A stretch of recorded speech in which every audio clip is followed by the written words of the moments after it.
the time of this amazing summit, but I just want to welcome you to the third edition of the Ignite Your Video Lifestyle Success Series. Just in case you don't know who the heck I am, my name is Monique Johnson, and I am the host of this amazing virtual summit. This is the whole idea, the whole intention behind this is you all know I love me some video, but sometimes you don't want to hear from me all the time, right? So I figured let's bring in some experts, people who've been in business, what I call business veterans, who are either just like you or the newbies out there, something to strive towards, who run their business in a specific way that makes it great for them, and then also using the medium of video to do so as well. So we have a very, very special guest, and before we cue her up, the topic that we're going to talk about today is actually going to be somewhat unique. Nothing I've really kind of tackled in any of the series of success series, and so this is actually a really dear, good friend of mine, and I'm so excited to have her on here. She's probably like, "Why do you have me on here?" But she's one of those type of people where she uses the medium of video. It might not be as public, but she uses it, I would say, behind the scenes, if you will. So without further ado, because I know I'm babbling and blah blah blah blah blah, I want to introduce you all to Alice Seba. Alice, welcome. Well, thank you, Monique. So glad to be here. And yeah, I am wondering what the heck I'm doing here because video is not my big thing, but I do understand the power of it. So looking forward to hearing what you're going to ask me. Awesome, awesome. So, for those who have no idea who you are, Alice, like, can you please let us know who you are and what you do? Well, I'm Alice Seba, in case you didn't get that part. But I've been running my business since 2001, always very focused on content. So content marketing, using content, wide variety, a lot of writing, of course, but video is a lot of writing. You know, if you master that skill, you can also master video. But what my business does, the main thing is sells private label rights content. So we create content packages for our audience and it kind of license the content, make it cheap for people to run with. They can edit it, monetize it however they like. So a real cost saving method of publishing content for our customers. Awesome. All right. All right. So, I you've have a been question for you later too about okay. video. Sure, sure. It's definitely, I'm all about making this really laid back. So, the first thing I want to ask you though, even though you aren't necessarily the person that is very public with video, you say you understand the power of video. So, with that said, why should someone or a business owner consider using the medium of video to either build or even drive their business? Well, I think, video is a very personal way to get to know your audience, right? And I think that's what my audience likes about me because I don't end up on video too often. But it's kind of special when I do it, right? They're excited. I told them today that I've got my new clean hoodie on, I've washed my hair, and I'm ready to go. So, and I also use it as an education thing. I'm often not in my videos. I do a lot of screen capture type stuff, slideshow videos, those kinds of things, because I don't like being on video. Like right now, I'm very distracted by my face, by my face in there, and there's a bit of delay. So I'm like, I don't know what to do, but it's still, it's something that we have to do, and I mean, we have to. We don't have to, but if we're smart, we will. Love it. Okay, so with that said, though, lately, and if anyone who's familiar with Alice, she speaks at a bunch of conferences, and one of the most recent one, even though I wasn't there live, because it was actually my wedding, if I'm not mistaken. It was the weekend of my wedding. Alice was one of the amazing guests at the wedding. So again, thank you so much for coming and attending. But you know, what I admire the most about you and how you run your business is just how it's like you determined the certain lifestyle you wanted, and then you built your business around it. So for those of you guys who don't know, I visited Alice. She lives in Vancouver.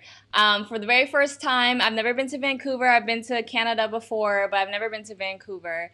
And I have been able to see, and then, she's come to visit to Atlanta, and we've also met at other locations for conferences.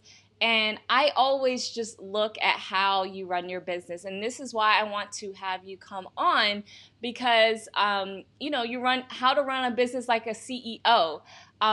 We have different philosophies or theories of how to run a business, but I really like how the systems and the teams and everything that you set up in order to get to where you are today. So with that said, if someone who's just like a newbie or even someone stuck in a rut and who feels like their business is running them, what are some initial steps that someone can take to run their business like a CEO? Well, before we even tackle that, what does that mean in your mind in like the whole principal world of Alice Seba as far as how to run a business like a CEO? Well, it is being able to focus on the big picture of your business, doing the planning. For me, I'm all and doing the things that you want to do too, right? So you might be involved with more specific details of your business, but if those are your best skills, that's where you can put your focus. So for me, I do the planning, I do the marketing plan, and I execute a lot of the marketing plan. But as far as developing the products, doing sales pages, all those things, I don't do those things. I don't answer customer emails. Because I don't want to drag myself down. And it's a lot of pressure. You always feel like you have to be answering, and like it clutters your mind. So anything that can free my mind and keep me focused on things that will grow my business is what I want to do. Got it. Okay. So based on that, I guess if you can just kind of walk us through your journey of initially, for one, realizing, hey, I don't want to do this. And number two is, kind of like the initial steps, if you will, that has allowed you to, I guess you could say, step away from your business. Because I'm even talking to like solopreneurs, even who tend to, it's like if they step away, if they have to go speak at a conference or et cetera, if they're not there physically, they don't make money, or things just come to a halt. So with that said, just think it back to initially, the initial steps that you took that definitely still apply to today's world.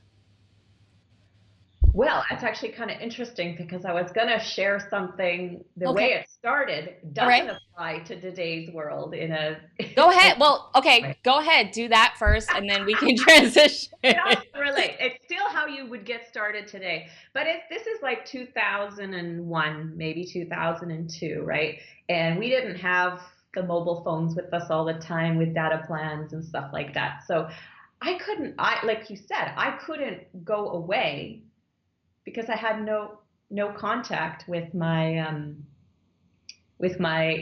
customers. So I'm like, I went away for a weekend. I'm stressed out and worried and thinking that this whole thing's going to fall apart. What if my customers email me? What if something happens on my message board and I can't moderate it? Those kinds of things. And so I realized that I needed to get some help. And even though today we can be in contact and we have all the technology that we need, we still start with that. Like start with the customer support. Start with if you have a community and it needs to be moderated. Those are like tiny little things that take up so much of your time, and they're easy. Well, they don't take up so much of your time. I want to qualify that actually. Okay. We think it takes a lot of our time because we think about it, we worry about it, we stress like, oh, unhappy customers. If someone is unhappy, it can ruin our whole day and we're distracted, even though the act of actually working with that customer is minimal. So what I tell people is start outsourcing that stuff, the customer contact, and it doesn't matter how big your business is, you can afford it because it will only be, if you only have a few customers, then there's hardly any support, right?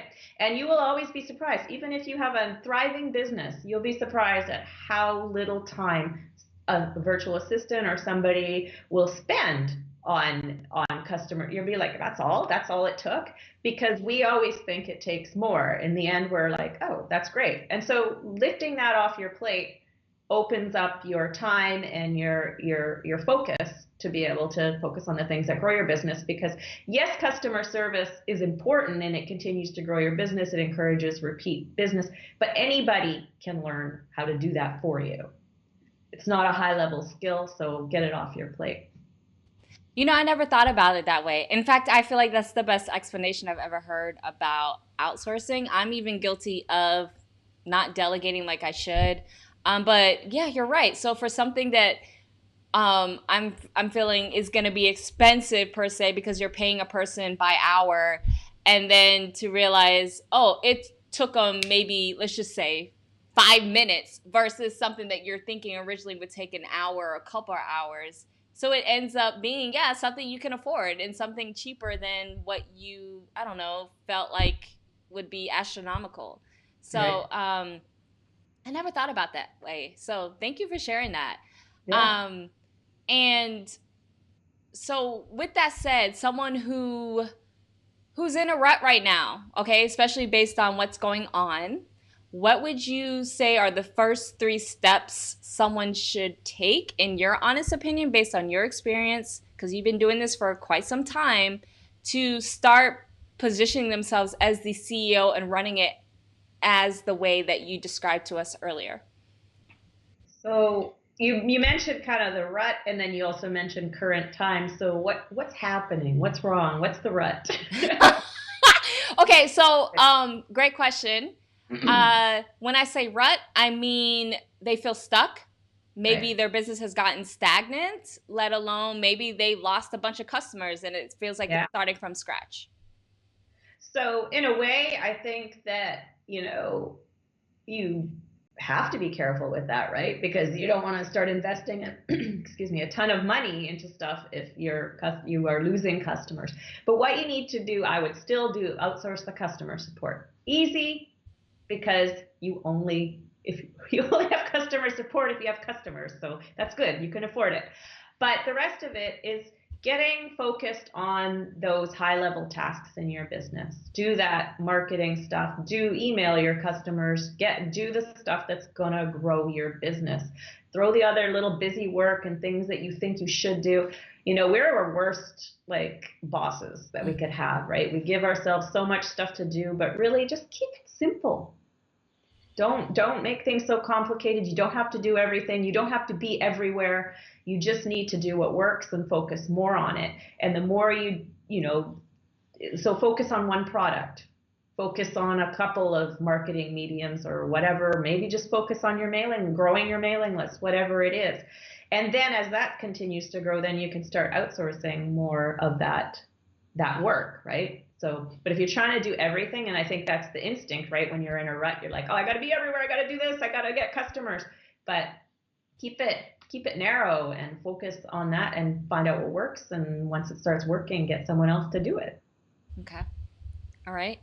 So with video, I know you say you don't really do video, but there's a reason why I bring you on, because you do video, like sales videos and stuff, but it's screen share, right? So there's a lot of people who are just like you, Alice. In fact, the very first guest that we had on Monday is, you two are both on the same page. He kept saying it over and over again. And even though there have been instances where he has shown his face and he's gotten great results, he still hates to be on camera. Yeah. So let's talk to those who do not want to be on camera, because there is a good amount of people who are just like you who don't want to be on camera. Yeah. So you're still using the medium of video because you're doing it for your sales pages, when you're launching new PLR products, et cetera, unless you've changed that. But at least that's what I saw the last few years. But, talk to us about that. How, first of all, how did you get to figure out, okay, I need to do video, but I don't want to be on it, so let me just do screen share? Like, was it just something that just came to you, or you're like, how were you actually went through a process of how can I tap into this even though I physically don't want to be on camera? Well, I do think actually when I started doing it that I saw a lot of people doing videos like that. Maybe they were in it for a second, and I sometimes would try to do that, but I'm like, no, I'm too awkward. I'm just gonna skip that. So I make a slideshow with the, screenshots of the product. I narrate it, I put it together in Camtasia, and that's it. Like it's simple. Mm-hmm. Um, and I use my writing skills for that too. I which it comes back to is that, like, I have copywriting skills and I can apply that to the sales videos as well. So I think anyone who does video should learn, the art of persuasion, which could be in speech, but I think learning to write well as well is always something that's gonna help you, especially with those types of videos, especially if you're using the text on the page and stuff like that. It's a lot of the same concepts. And thank you for sharing that. And that leads me directly into my next question to you is, if you could just share like a brief template or structure that you think is very important to be included in those text written or slides only screen sharing type of videos that like you kind of just know you have to get at least these things in there, and then of course you might do some like additional customization based on whatever product or service that you're selling. It's funny is that I have templates. It's all the same every time. Like I do the same thing. I just change the information. So, it starts with trying to grab their attention, letting them know they're in the right place, and then I fill in the blanks. And honestly, I actually don't know why I haven't fully outsourced the video. So when I create a new product, I don't write the product, I don't put the sales pitch together, everything, the whole funnel, everything is done by someone else.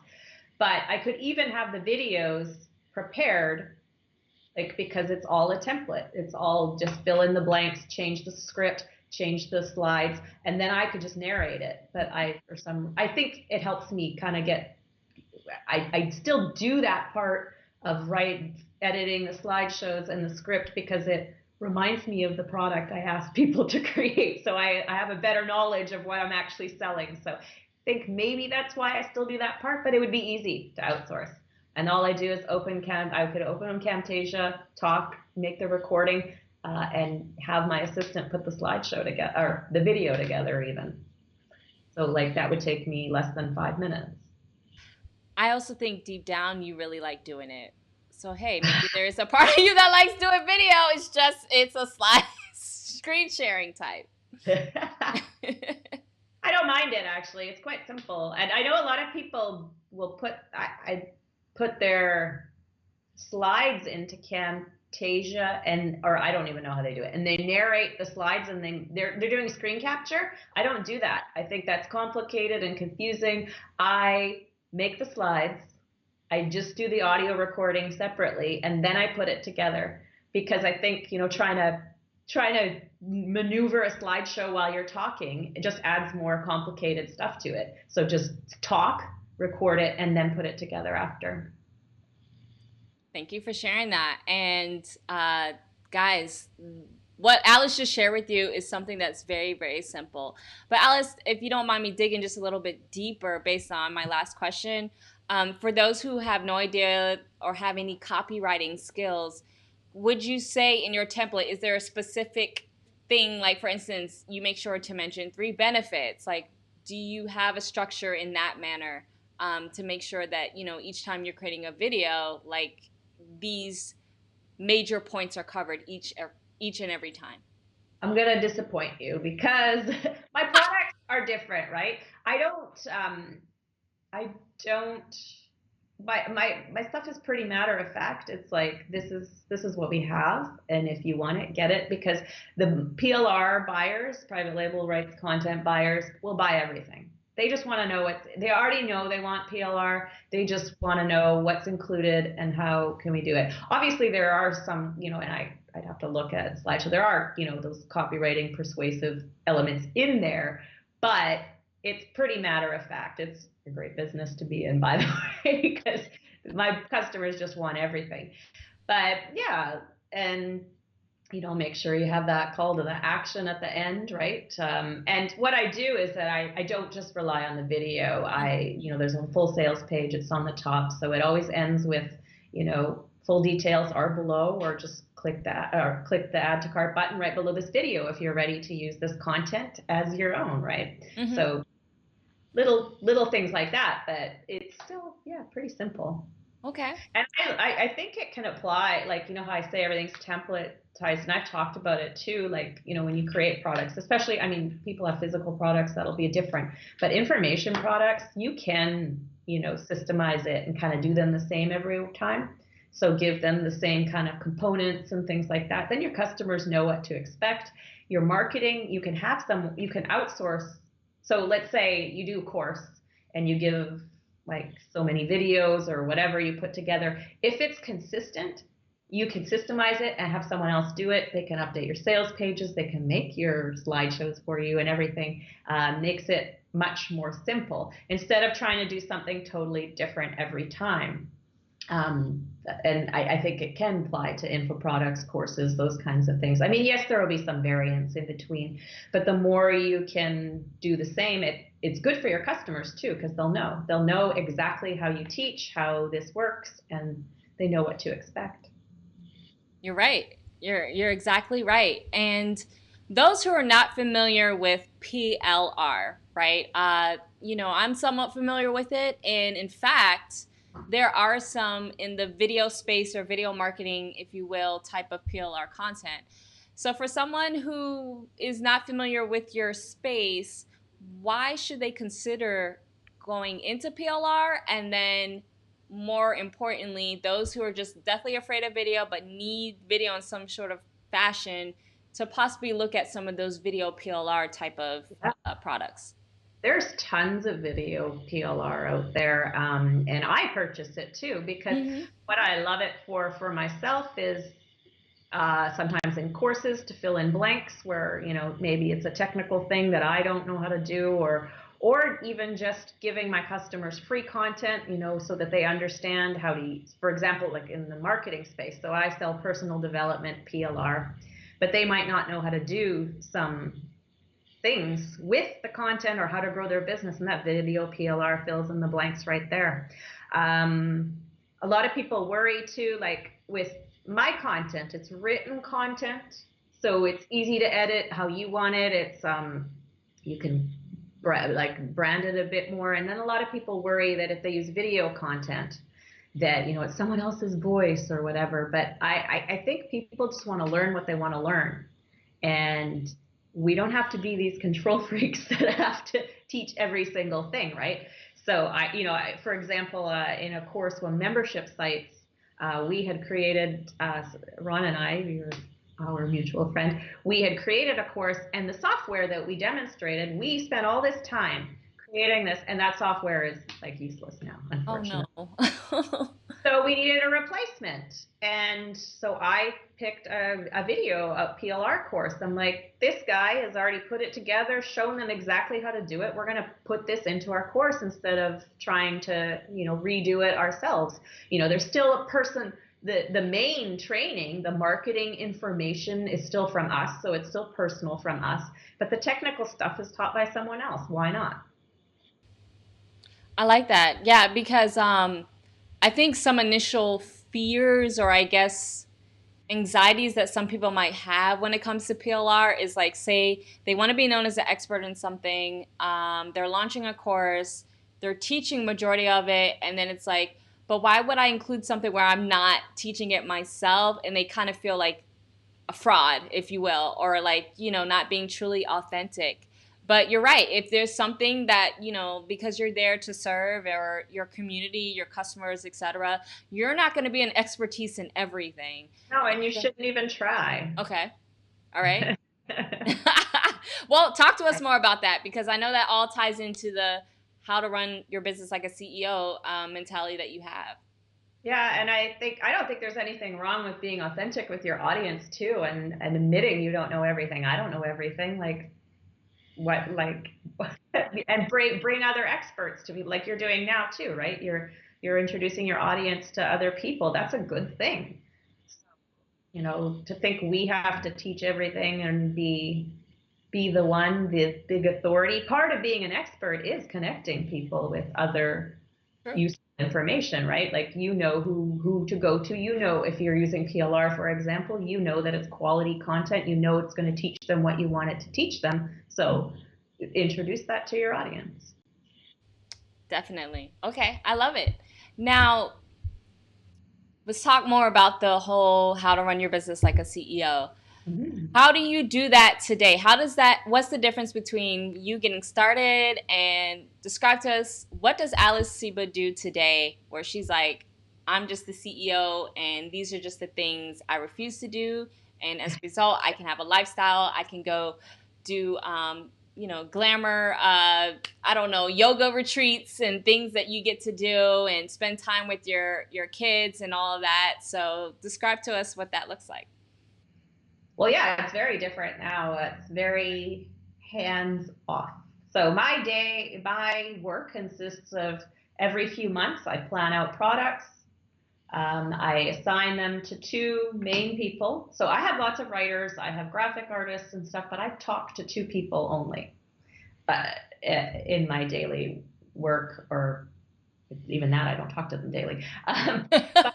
So I assign the writing to one person. She is responsible for working with the writers. If we lose a writer, she hires a new writer.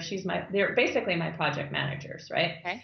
They do all that. Then on the other side, there's another lady who does the sales pages, sets up the funnel, sets up the product, does the affiliate page, everything for me. So all I'm doing every day, and this applies not just to PLR, it's definitely for info products, for Okay. like people who do coaching programs and stuff like that. It can work the same way for them.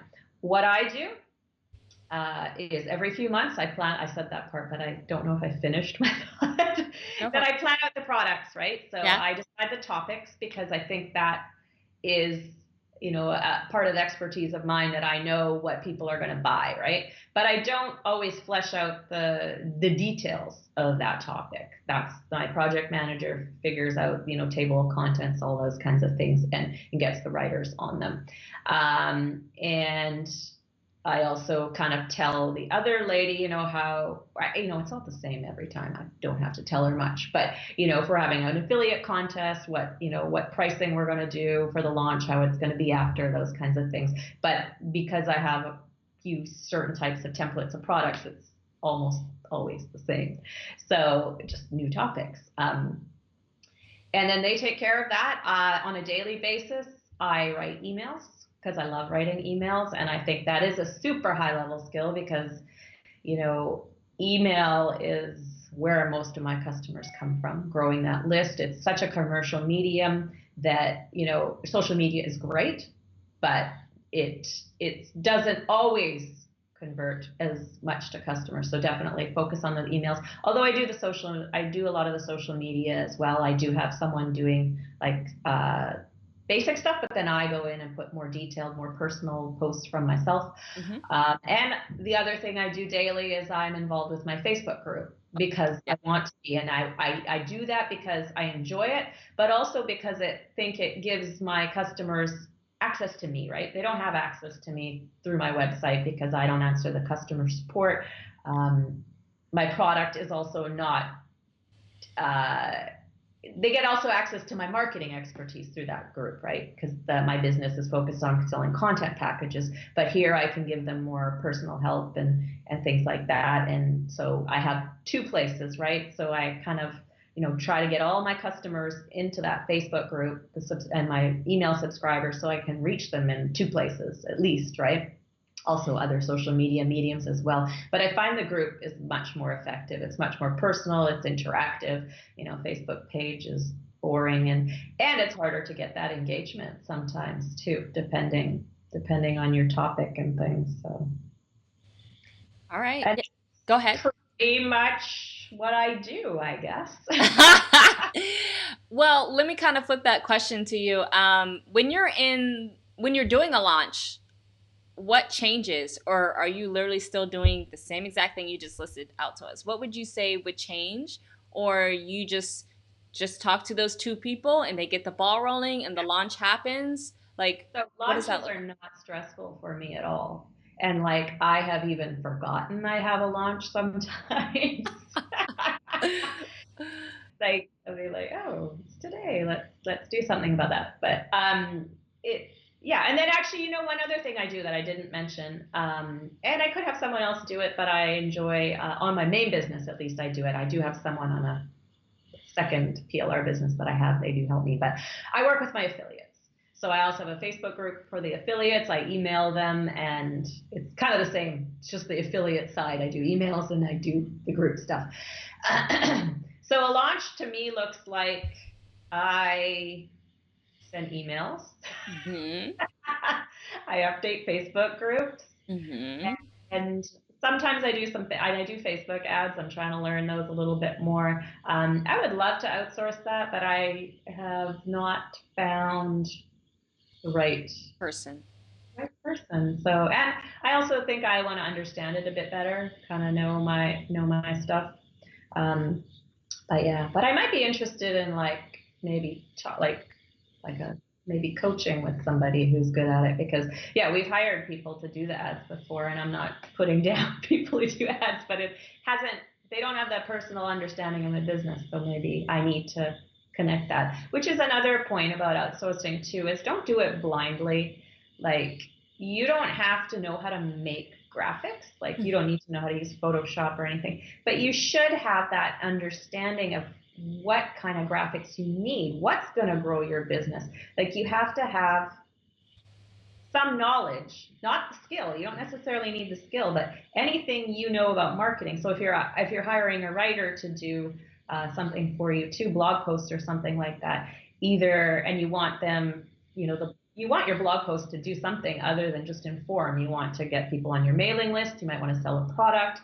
So either you have to incorporate that into the content they write, or you have to teach them to, add those marketing elements into stuff. So you always need to have that marketing piece knowledge, so that, because if you just hire people, they're just doing what they're hired to do, make a graphic, do this, but they don't necessarily have those marketing skills. Right. Got it. Okay, and thank you so much for sharing what all the things right now, because I'm seeing people are chiming in here and saying they're agreeing with a lot of stuff, including people who are very much familiar with the PLR space. Now, I have a two-part question. It's based on what you mentioned as far as emails. So you mentioned that you do daily emails and you enjoy doing that, okay? But some people will be like, whoa, daily emails. Like, first of all, how the heck do you come up with a new email every single time? And like, what is the strategy or the benefit of doing that versus, generally speaking, people are doing, I don't know, one email a week or two, three times a week. So explain to us, like, why are you doing daily emails outside of the fact that you love doing them, but do you see a major benefit between talking to your email list on a daily basis and not, I guess pissing some people off or annoying them because they're receiving so much email Mm-hmm. from you?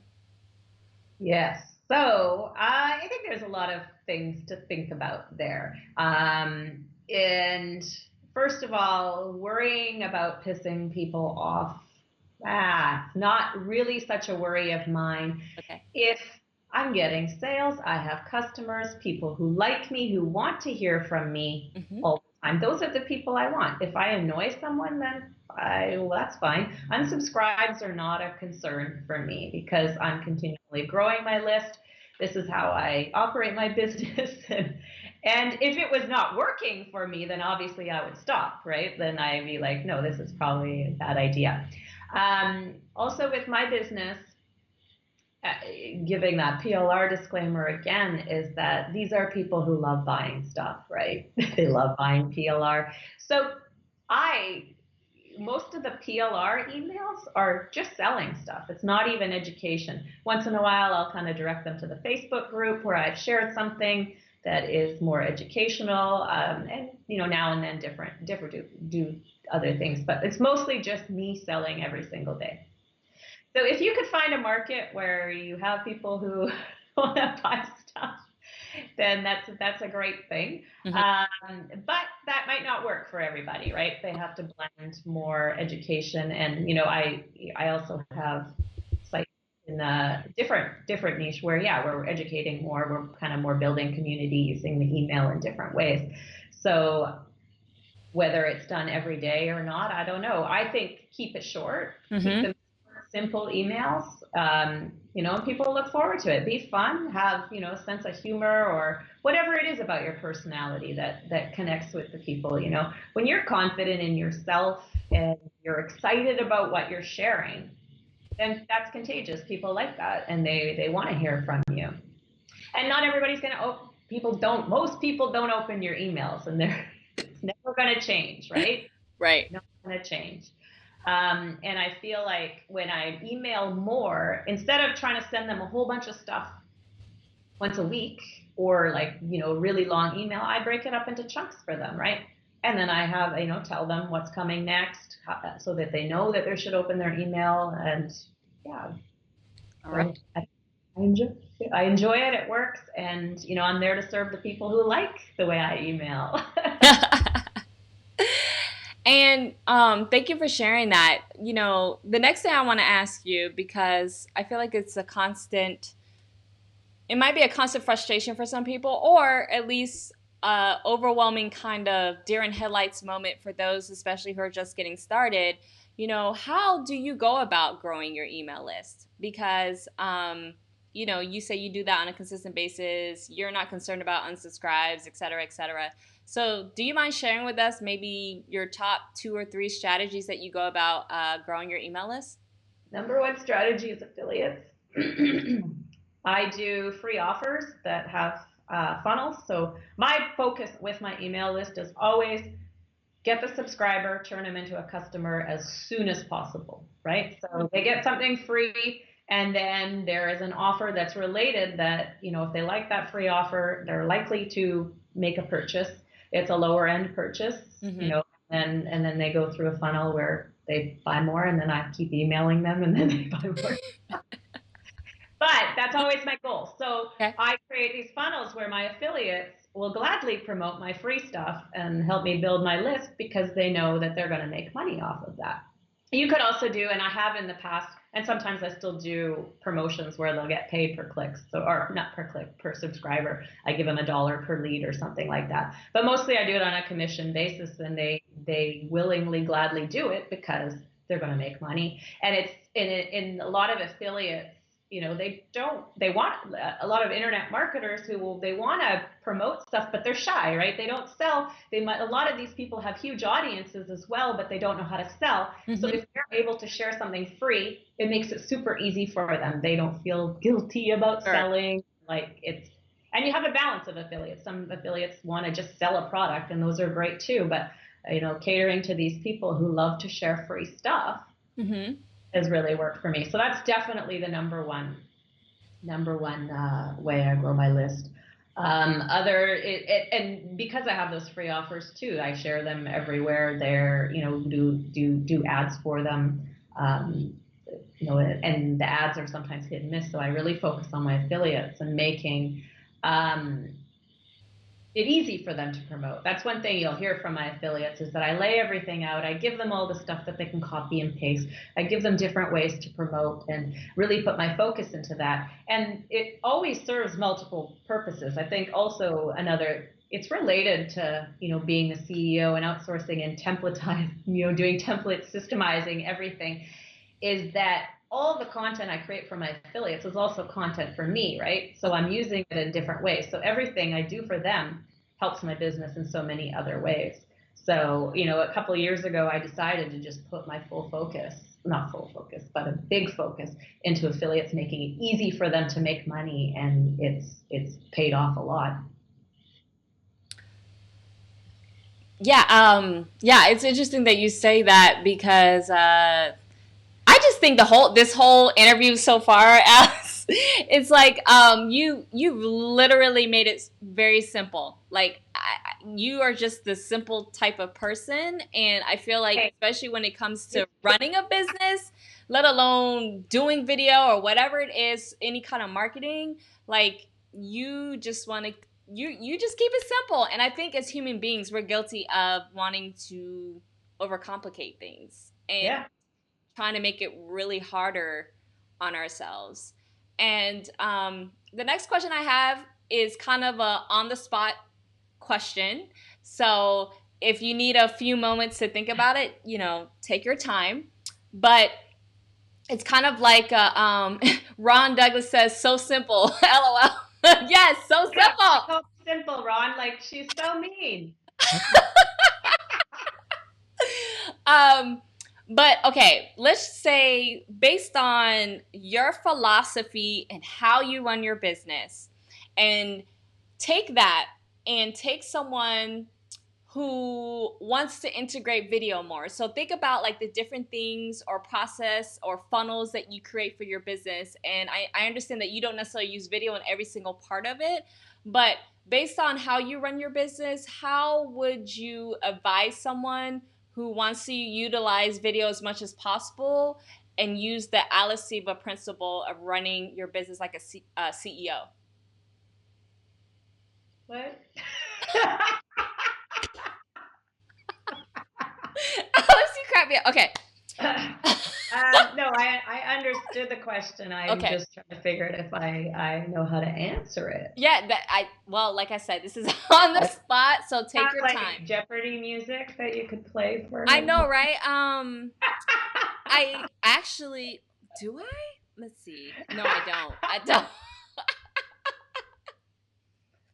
Play your favorite song then. Um, I think, it is.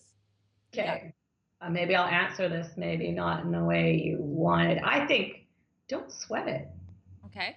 You'll see where video should be incorporated naturally. So I think when you get into this thing and you decide, like, I got to use video, I got to do this, that you're gonna do things that are probably not growing your business. Because when you decide that you want to do, I know I've told you use email because it works, but and video works too. But I'm saying if you focus too much on the medium, you kind of lose sight of Okay. what your business needs. You might make things more complicated. You might be producing more content in certain ways you need. You got to be paying attention to what works and throw out what doesn't work. Do more of what works. Do less. Throw out. I said that already. So I mean, but yeah, look at different things that you could do. I think also. There's places where I think I could use it a bit more to, demonstrate processes and things. Like we have a lot of the same questions asked, by our customers. They can't find their downloads and things like that. Creating a simple video would be helpful. I wouldn't make that video. My assistant would make that video. Okay. Yeah, I don't know. That's a hard question. Well, I apologize for You want to dig deeper, perhaps? No. But I mean, you kind of answered it though. Yeah. And you also applied. You relayed to us that there are some things in your own business that specific gaps that could be filled with video. And I love the fact that you made sure to say, I'm not going to be the one to make it. That's an unimportant I mean, it's an important video, but it doesn't need to come from me at all. Like, Okay. there's no reason it has to come from me. Okay, so let's actually dig deeper into that. How do you determine if something needs to come from you or not? So and we're talking about video here, kind of piggyback on the last question, like what is your thought process behind that? Well, I think actually probably nothing needs to come from me. Okay. All right. Please elaborate. My name on stuff, like, emails and stuff, I could, and I have in the past, and they weren't able to continue on my main PLR business and actually on my side business, someone else writes the emails, but my name's not on them anymore because we're changing stuff. Anyways, I can have someone write those emails for me, and I edit them. I add more of my marketing oomph to them Mm-hmm. and send them out. So I think, being the face of my business is good. You don't have, and you could certainly run a successful business without using your face. Yeah. And there are benefits to doing that as well, because down the road, if you want to sell your business, it's much more valuable to a new owner if you're not a huge part of it. Mm-hmm. But of course, if you are a part of it, that is an asset to you in growing it immensely, because your personality is important, and it's people connect with you. A lot of my customers buy from me not just because I have fabulous content, Yeah. but because they like me. Right. So I think just me being able to be in, them seeing my face, them getting some interaction with me is important. The rest of it, though, yeah, like it doesn't have to be me. If it's education, some of it coming from me, especially the higher, the stuff that's going to make the most impact to them, learning from me, and the things that I'm the best at, those are things that could come from me personally. But like I said, if it's technical stuff like using software, membership site software, like that's not my expertise. I am good at marketing, coming up with membership site ideas and marketing them, but those other little pieces they're not my expertise, and they're not that special either, right? Knowing how to use software is, who cares? Like anyone can teach that, anyone can learn that, right? So it's the more unique things that I think that should be from me. Right. Okay. I like that. So you mentioned, especially when we talked about video, you mentioned several times Camtasia. And if you guys aren't familiar, it's a very robust tool, video editing tool that is more powerful on the PC versus the Mac version. Because I've tried Oh, out really? both. I obviously don't know all the features because it seems the same to me between both. And it's more expensive, way more expensive, the Oh, PC version than the Mac version. We're talking oh, like the I just, PC.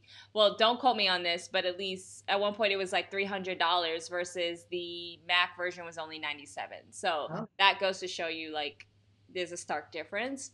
But what are some tools? What are some of your favorite tools that you are using on a daily basis, or maybe not so much on a daily basis, of planning or giving to your project managers? Maybe what are they using, so that you've created like this cohesive way of using systems? I think that's one of the biggest amateur mistakes of newbie business owners, is not really focusing on the systems.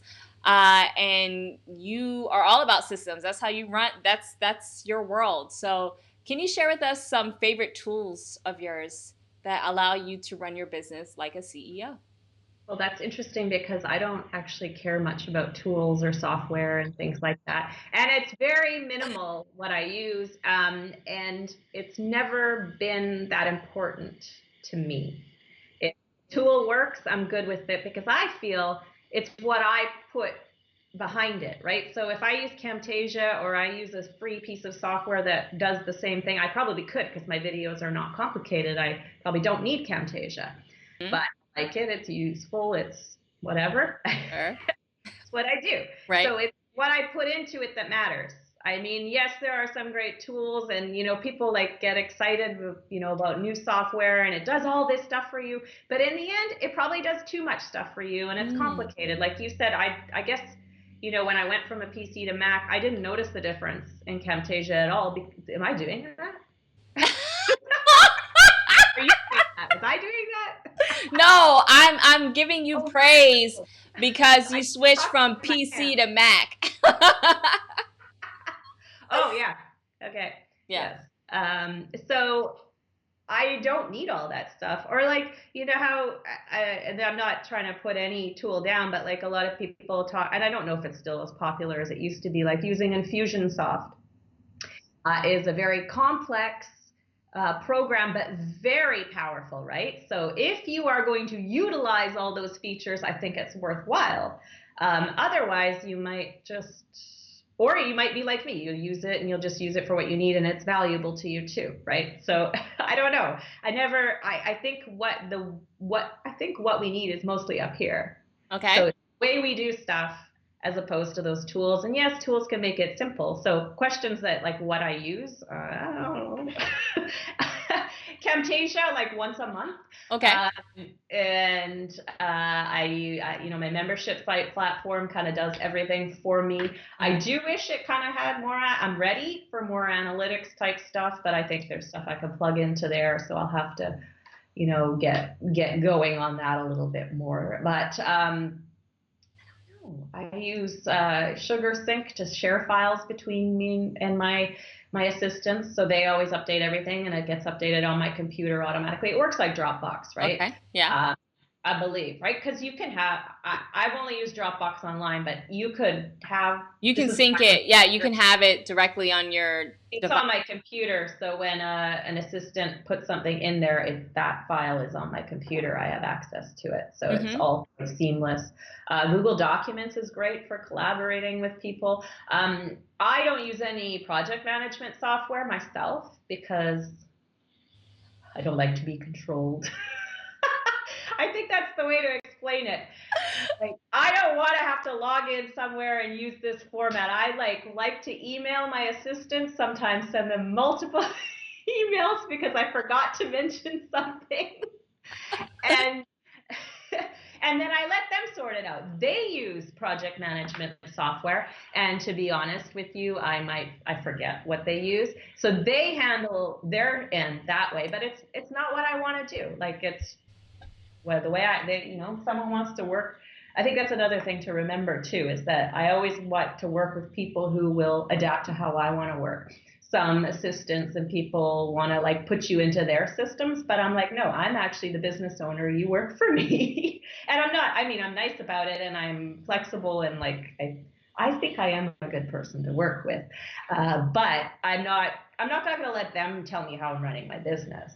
I have to plug in my laptop. I forgot. All right, no problem. But yeah, ladies and gentlemen, this is the main reason why I brought on Alice, because she, yeah, she decided one day that she was like, I'm gonna live my life the way I want to live it, and also be a business owner, and I don't want to make it too complicated. I don't want to be dealing with all kinds of stuff. And so that's why I had you on, sorry, Alice, is because I want to kind of, those who are watching live, grasp like the concepts and things, and then also, and that's why I had that on the spot type of question to you, is, how can we take that and apply it to utilizing the tool of video to just drive the business even more? Because like you said, the importance of video, and it's not like you don't use video at all. Yes, you don't use it as frequently as some people, and that's fine. And I have a lot of videos. Yeah. I have a lot of videos for somebody who doesn't use it very much. Right. Well, there you go. So, so you are living what I call the video lifestyle. Like, you use it even though you don't use it. Like, it's not prevalent, or, it's not out in the open, and it's not having your face plastered all over the place. And so I love, that's why I wanted to have you on here, because I feel like that's a unique perspective, a different angle. It's completely different from the Gary V's and all those other people who are like, do video, show your face, create multiple videos a day, et cetera, et cetera. And it's not to knock anybody like that, but I wanted to show both sides of the coin, if that makes sense. Yeah, and I think, the Gary V stuff makes sense. I mean, watch him. He's doing the videos all the time. It's growing his business. It's what works for him. It's his personality. It's stuff that he wants to develop and get better. Well, he's great at it, but we should focus on the things that we're good at, right? Not try to fit a mold,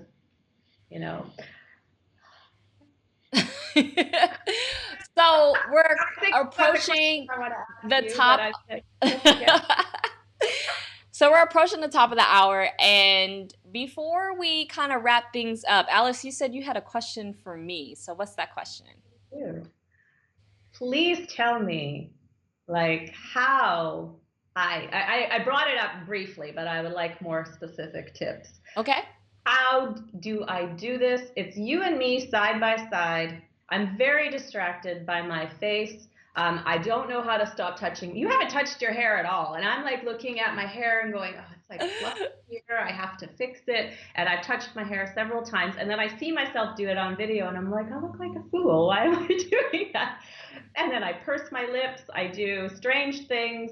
And you're like supernatural and there. And then also I don't know where to look because I know the camera's up there, Mm-hmm. but I want to look at you because I'm talking to you. Right. And I'm trying not to look at myself. Well, how do I do that? Thank you for answering that question.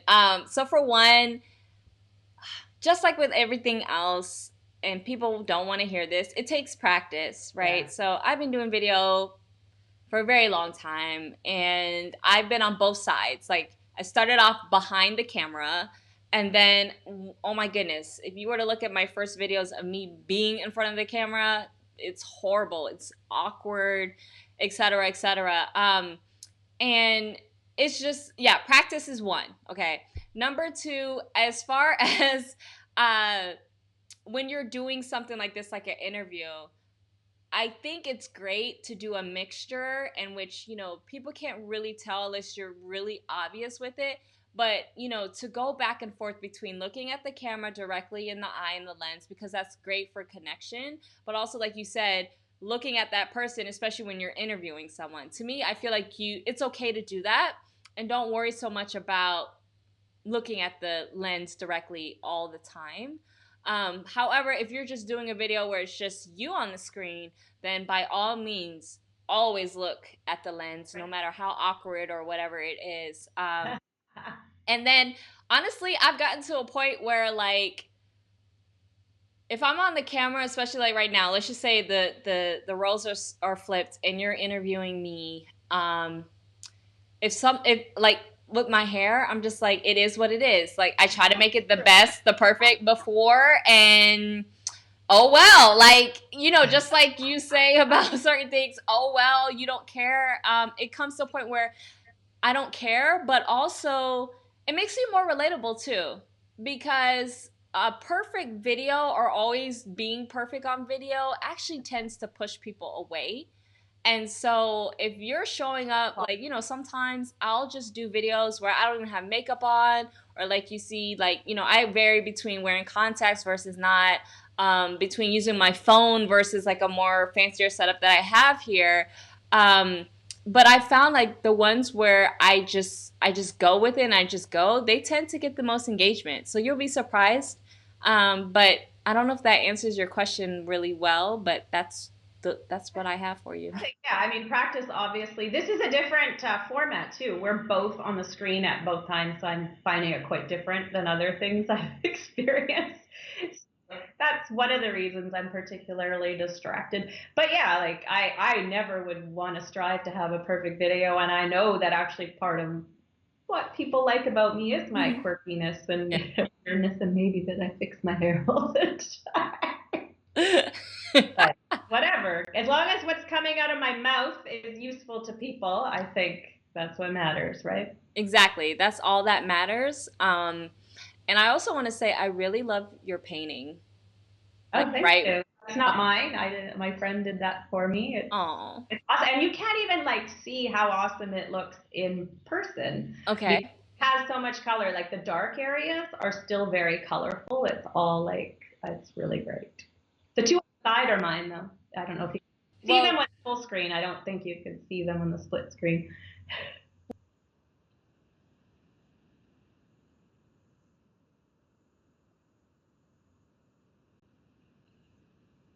Because Alice, you have been interviewed by other people, and I like how you just keep it simple. Like, and I just love how you just set this up. I feel it's versus some people who are like, I don't know what to put in my background, or I don't know how the lighting should be. I will say, for someone who hates to be on video, the times that you have been on video, like, you do a good job. And I'm just being honest with you.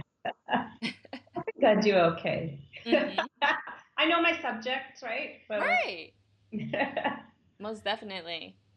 All right, so thank you so much for being here today. Those of you guys who are watching, I hope you guys were able to see the varying sides. Like, for instance, we kicked off this series with three amazing individuals, and they're talking about being consistent, specifically with video content. And then we have Alice, which I like to say is on the other side of the coin, where, like she says, she has a lot of videos for someone who doesn't do video. And a lot of times, or actually majority of the times, if at all, she's not on it, right? And so there's different ways you can do it. It's just a matter of putting on a creative thinking cap and make it work for you. And so by having Alice on today, I want you all to see like how to keep things so simple, like literally to like a 5-year-old type of simplicity. Call me simple and a 5-year-old. Oh my gosh. No, stop it. You know what I mean? Because that's all you need. It really is. Alice, for you to say, you love writing and all that other stuff, and I understand, like, writers, technically speaking, tend to be more introverted, or like they don't want to be on video, but yet you figured out a way to incorporate it into your business because you know the importance of it. Yeah. And you made it work for you. So there's different people out there. There's people just like you, Alice. Those of you guys, I'm talking to you right now.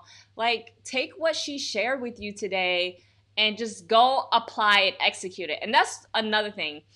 Alice and I, if you guys have been following me on social media, especially today, I introduce Alice to my world, and I say, we go hiking and we do different things. Like, Alice will be out of town, but she'll wake up and do what she needs to get done no matter what. Like, whatever it is that she has to get done, it gets done. And she's an executor.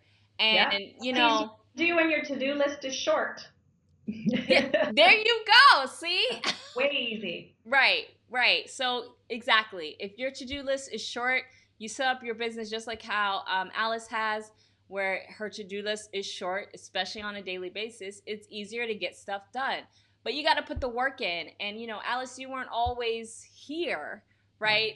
You had to start from somewhere, and you put in the work to make it happen for you. And so I just want to get that across to those who are watching this. Like, make it happen for you. Determine the lifestyle that you want, and then use whatever tools, or in Alice's case, she doesn't know what tool she uses. It's just like, yeah, this is one tool, and maybe I use it once a month, aka Camtasia, to create my videos. But other than that, like, she does what she needs to do, and then she lives her life on a daily basis where she's happy and she's able to be present in the areas that she wants to be. So with that said, Alice, those who are not familiar with you, how can they find you online? How can they learn more about PLR, et cetera, et cetera? Oh, well, thank you. We do content in the personal development space, which can also be adapted, right, to health niches, marketing, all kinds of things. But it's personal development content, and you can find that at publishforprosperity.com.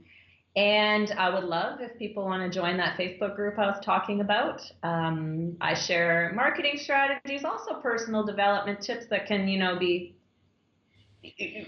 they're good for the members, but they're also things that you could then carry out to your own clients and customers as well. And that you can find on Facebook. Just search for Publish for Prosperity with Alice Seba, and you will find me. And Monique is in there. So yes, I am too.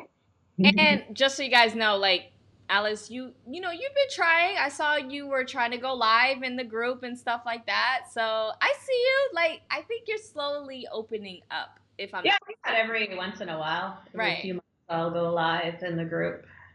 Yeah. I love Facebook groups, by the way. I would like to stress they are a great community builder. Mm-hmm. A Facebook page for me in this niche in particular is secondary. I mean, it would vary depending on what you're working on, but for me, it's a great way to connect and engage my customers, especially, like, give them something extra. Awesome. Well, ladies and gentlemen, those who are watching us right now or possibly on the replay, This is Alice Seba, one of my dearest friends. I had to have her come on because I wanted to present video and just how you run your business in a different light. And so, thank you, Alice, Thank you. for being here. And, this is the midway point. So, we got 2 more days left. Tomorrow, we have another dear friend of mine, Kalechi. She's going to talk about video apps that deal with mental health. She's a mental health advocate. And so today and tomorrow, I feel like are very special days because of the unique angle and opinions and viewpoint that I'm bringing. So, Alice, you kicked us off with this unique angle and viewpoint. So, thank you for being here. And then be sure to tune in tomorrow at 2 p.m. Eastern, if I'm not mistaken. But otherwise, if you want the schedule, there should be a link up above or down below this video. And any parting words, Alice, before we sign off? No, keep it simple and act like a 5-year-old. All right. With that said, I'll see you guys later. Thank you so much. Bye. Thank you so much, Monique, and everybody.